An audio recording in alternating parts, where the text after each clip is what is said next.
ఇక్కడ కష్టపడి లోన్ తీసుకొని ఇక్కడ మేము వచ్చామండి. ఈ రోజు కూలగొడుతున్నారు. ఆ లోన్ సగం కూడా మాకు తీరలేదు. పిల్లల ఎడ్యుకేషన్ రన్ అవుతుంది. ఇటువంటి పరిస్థితులన్నీ ఉన్న పలంగా మీరు వచ్చి ఖాళీ చేసేసేయండి. ఎటు పోతామండి?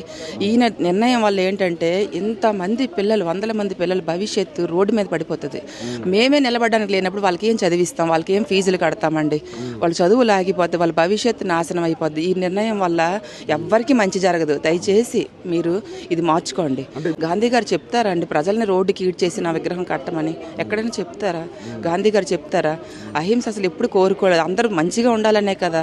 ఇంత మా ఒక్క అపార్ట్మెంట్లోనే 450 ఫ్యామిలీస్ అంటే ఎంతమంది సీనియర్ సిటిజన్స్, పిల్లలు, ఒక స్టాచ్యూ. మరి గాంధీ గారు అయితే చెప్పరు ఎంతమందిని ఇబ్బంది పెట్టమని. ఆయన ఉద్దేశం ఎక్కడా లేదు. కానీ ఈయన ఎందుకు అంత స్పెషల్ ఇంట్రెస్ట్ తీసుకుంటున్నారు? మాట్లాడతారు, మమ్మల్ని వెళ్ళగొట్టమని వెళ్ళిపోమని చెప్తారు ఇక్కడ నుంచి. మేమైతే వెళ్ళేది లేదండి. ఏదైనా జరగనియండి, మేము ఇక్కడ నుంచి పోమంటే పోం. ఒకటే మాట, మేము ఎక్కడికి పోం, ఇక్కడ ఉంటాం. మమ్మల్ని చేస్తారో చేయనియండి.